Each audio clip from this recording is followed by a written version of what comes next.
नमस्ते। अच्छा, एक बात बताइए, जिस आराम के पीछे हम सब भागते हैं, क्या कभी सोचा है कि कहीं वो ही हमारी ग्रोथ का सबसे बड़ा दुश्मन तो नहीं? आज ना हम इसी कंफर्ट ट्रैप यानी आराम के जाल की गुत्थी को सुलझाने की कोशिश करेंगे।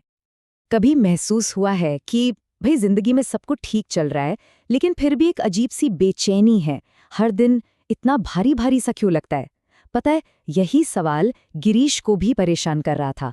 और उसकी कहानी में ना, शायद हम सबको अपनी कहानी की एक झलक दिखेगी। तो ये है गिरीश। अच्छी खासी नौकरी, प्यार करने वाला परिवार, मतलब बाहर से देखो तो सब कुछ एकदम परफेक्ट। पर अंदर ही अंदर बॉस की जरा सी बात या एक अनचाहा सा ईमेल बस दिनों तक दिमाग में घूमता रहता था। और इसका पहला रिएक्शन हमेशा यही होता था कि यार इसे बचूं कैसे। मजे की बात यह है कि एक ही बिल्डिंग में ना दो अलग अलग दुनियाएं थीं। एक तरफ था गिरीश, जो लिफ्ट खराब होते ही पैनिक करने लगता, और दूसरी तरफ थे उसके पड़ोसी शर्मा अंकल, जो उसी सिचुएशन में मुस्कुराते हुए सीढ़ियां चढ़ जाते थे। और यकीन मानिए, यही छोटा सा फर्क कहानी का सबसे बड़ा सबक बनने वाला था। तो एक दिन गिरीश ने हिम्मत जुटाकर शर्मा अंकल से पूछ ही लिया, अंकल, आप थकते नहीं है क्या? शर्मा अंकल का जवाब बहुत सिंपल था, लेकिन उतना ही गहरा। उन्होंने कहा, बेटा, थकता तो मैं भी हूं, पर मैं थकने से डरता नहीं। और ये सिर्फ एक लाइन नहीं थी, ये एक मंत्र था। एक ऐसा मंत्र जिसने गिरीश की सोच का पूरा एंगल ही बदल दिया। तो आखिर शर्मा अंकल का सीक्रेट था क्या?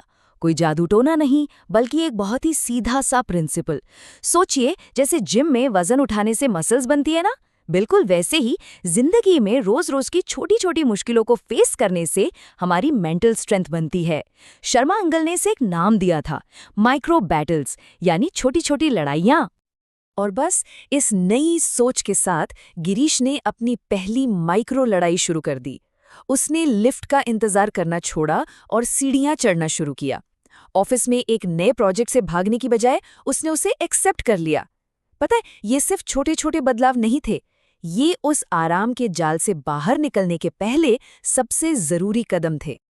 अब गिरीश को ना धीरे धीरे अपनी इस नई ताकत का एहसास होने लगा था।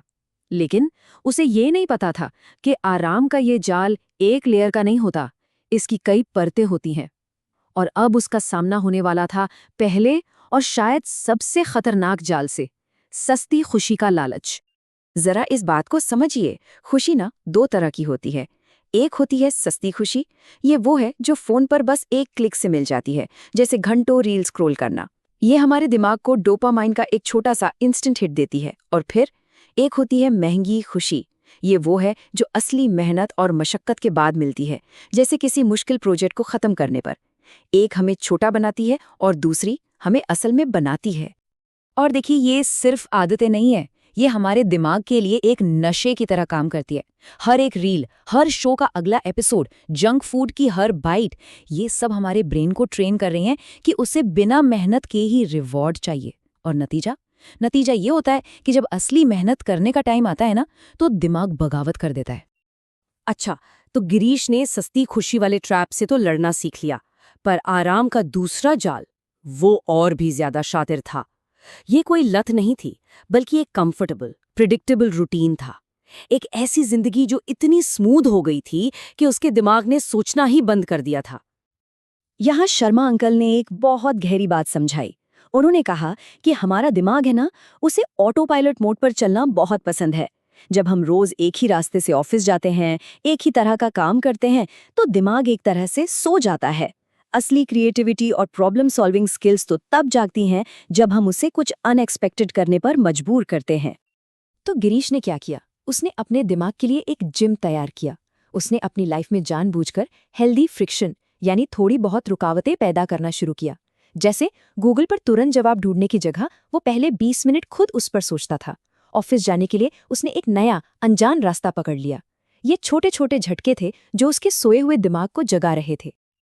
अब जैसे जैसे गिरीश आगे बढ़ रहा था, उसका सामना एक ऐसे डर से हुआ जो हम सबको कभी ना कभी महसूस होता है।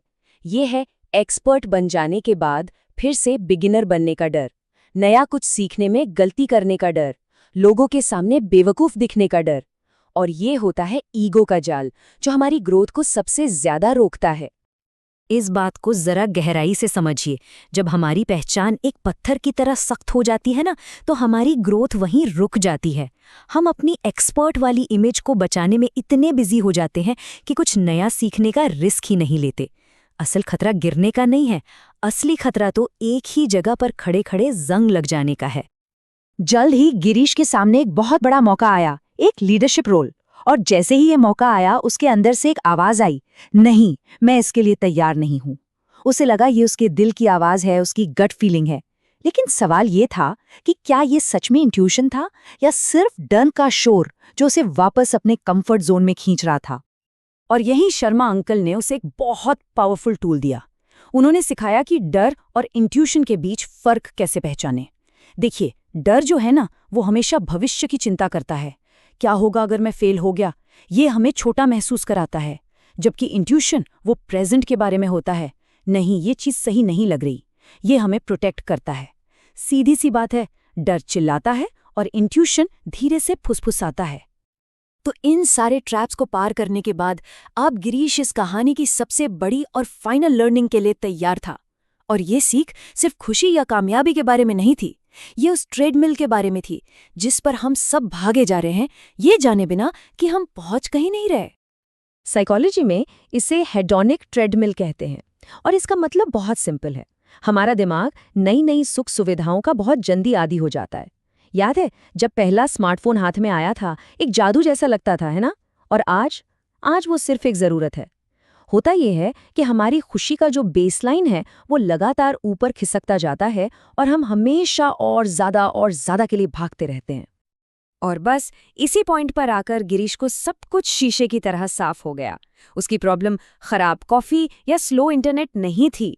असली प्रॉब्लम ये थी कि कंफर्ट की तलाश में उसने डिस्कंफर्ट को सहने की अपनी कैपेसिटी ही खत्म कर दी थी। उसका जो मेंटल इम्यून सिस्टम था वो इतना कमजोर हो चुका था कि एक छोटा सा वायरस भी उसे बीमार कर देता था। आखिर में सारी कहानी बस इस एक बात पर आकर टिक जाती है।